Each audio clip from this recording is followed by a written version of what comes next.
This is Logan Clarke again. Global Pursuit Investigation. Going over some of my crazy cases and crazy stories. I do get them, boy.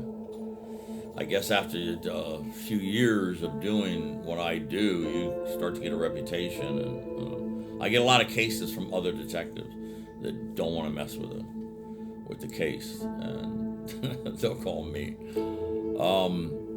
So I do a lot of work in foreign countries, and we use this same ruse in many different types of cases, but I have different companies built up that are real companies that are strictly for undercover work, phony background, companies that people work at, and a place that you can actually call. You can pick up the phone, call the office, ask for the person, and they do work there. So the biggest thing in any undercover case is your backstory. You have to have a perfect backstory. Like the police, if they go undercover and they say they've been in jail, you better know that prison you were in. You better know the section you were in, the names of head guards, the name of the warden. Undercover work is one of the most dangerous, if not the most dangerous, aspects of investigation. And I have always told my people, my agents, that the most deadly, the most dangerous position that you can ever be in is if you are undercover, and the people you're undercover with, if they know who you are and you don't know that they know who you are, you're as good as dead, because you will go where they ask you to go. You will do things with them because you're undercover. You think you got it made. You have no idea that they know who you are. So that is a recipe for death. So we are extremely careful when we do an undercover case. And the backstory, to me, is literally 60% of the case. Having it backed up, absolutely verified, somebody to vouch for you, everything. This is a card that we have. I have a company called Hollywood Caper Films, and we use that making movies. And don't worry about me telling you the name. We have other film companies. Anyway, that film company, somebody can actually call the office no matter where we're working. So I was in a Southeast Asian country, and this again is back in the 70s, and I had a base in that country. I actually had an office there and everything. And there was a case where an American, I had been living there for a while, coming back to the States here a little bit, but I had been living in Southeast Asia mostly.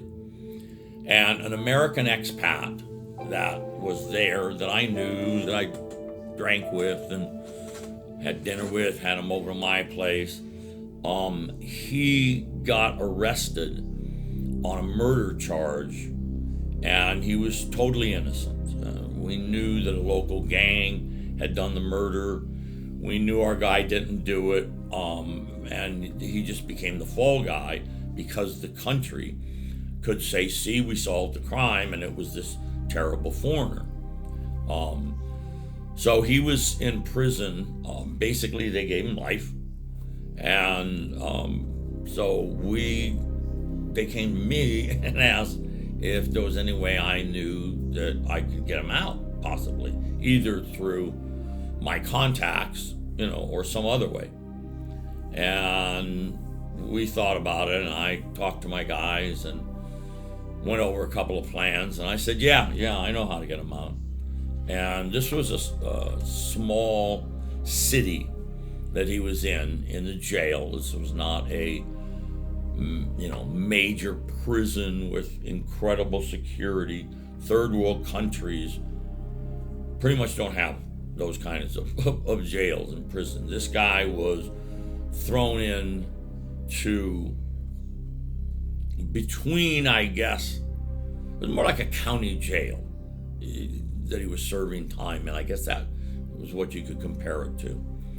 And he was in there, so we put a movie together, a phony motion picture, and part of it took place obviously in a prison, and it wasn't about a prison escape or anything. That would be too stupid.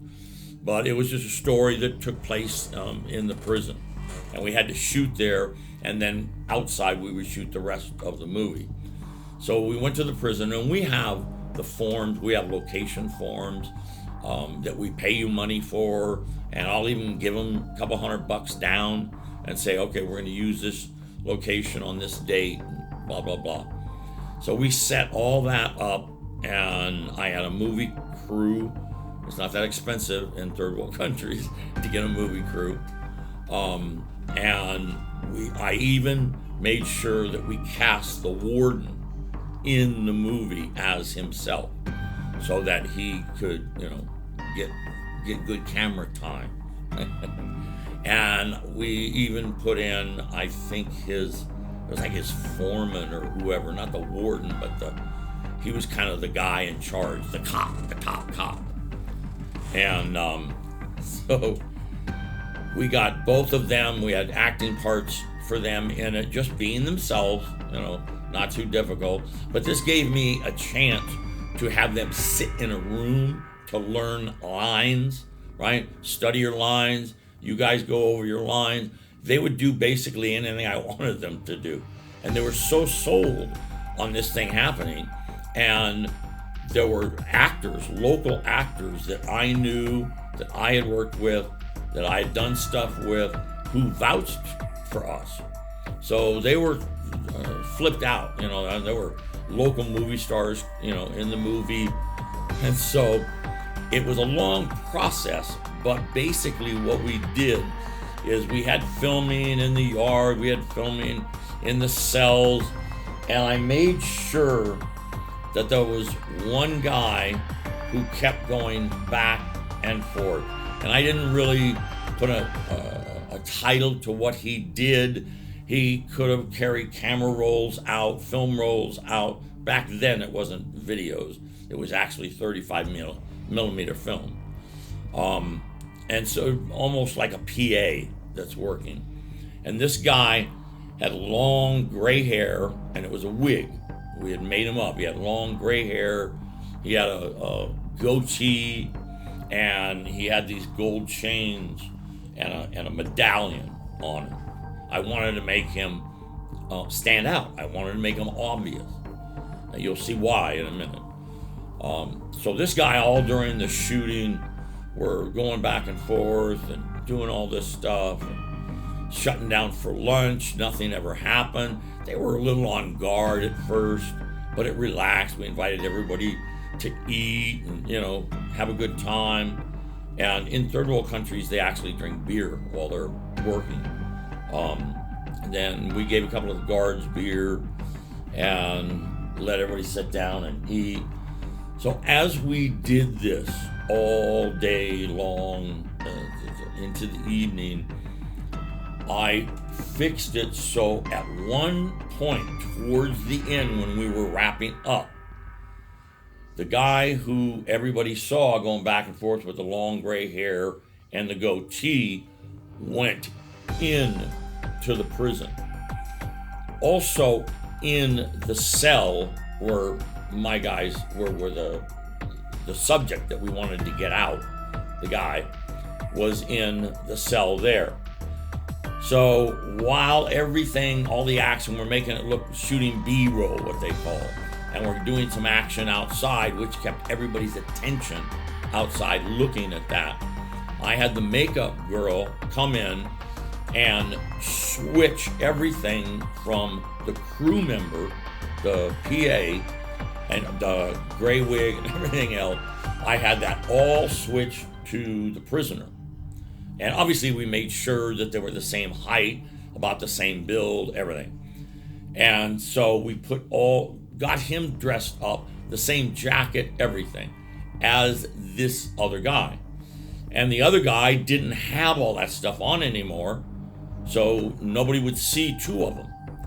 So this guy looked completely different when you took all that stuff. And there's so much crew running around. We got 30 or 40 people running around in the crew. And most of the people connected with the movie had no idea what we were doing. They actually believed we were shooting part of a movie. It was on a need-to-know basis, who knew? And we literally had everybody going back and forth, and the guy with the long hair and the goatee went back, and he had film in his hand, and he hollered out to probably the cameraman, said, "Hey, I'm going to take these down to the lab. I'll get them down there, and I'll see you guys at the studio." And he takes off. That's the prisoner. And he takes off with a couple of guys in a van. We get all of our stuff. We had been packing up and everything else. We get all of our stuff out and say goodbye. I give a packet of money to the warden. I give some money to the top cop who worked in it. I thanked him, told him I'm going to give him a copy of the film, and so that they can have it and get it. And we walked the guy right out of prison. It took them, I think, a day and a half to figure out that this guy was no longer there. They don't do, in third world countries, it's not like they are here. They don't go through and do bed checks every night. These guys, there's no way to describe it. You could see a third world jail if you see Locked Up Abroad. You'll see what they look like. But anyway, we accomplished it. The guy was innocent. We got him out of the prison, got him onto a plane, and got him gone. And saved the guy's life, probably, because he was an American, and he probably would not have lasted. I don't know how long he would have. This is a really tough city. So that was an excellent case. Good job, Logan. Good job.